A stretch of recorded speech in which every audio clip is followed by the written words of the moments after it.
New tonight, after months of calls for his resignation or for the governor to fire him, the head of Washington's troubled Department of Children, Youth and Families is planning his exit. Fox 13's Matthew Smith has been tracking issues within DCYF since late last year, and he's here now with more on this move. Is it a surprise?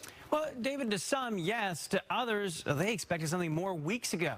As it stands, Secretary Ross Hunter will keep his job. Essentially, what he says is that he'll let the next governor pick his successor. The decision coming on the heels of our exclusive interview with Fox 13 and Hunter, where he defended his work amid those calls for him to step down.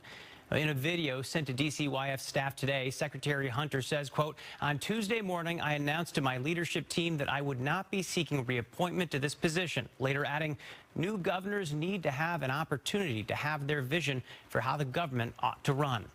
Now, calls for Hunter to be ousted have been gaining heat for months. Today, DCYF painted this as a much rosier picture about his pending exit, listing his accomplishments like lowering caseloads for child welfare workers.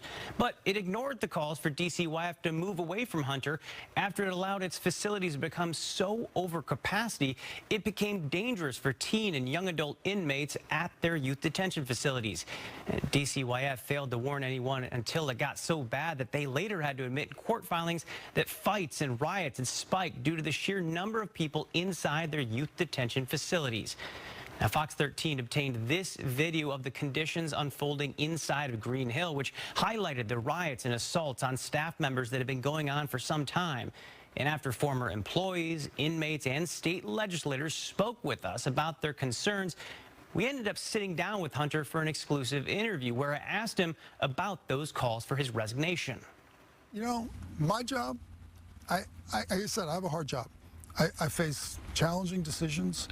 I make decisions based on what I think the right thing to do is, and I'm going to continue to do that. If you receive that call from Governor Inslee to explain the situation that we're in, do you think you have his confidence?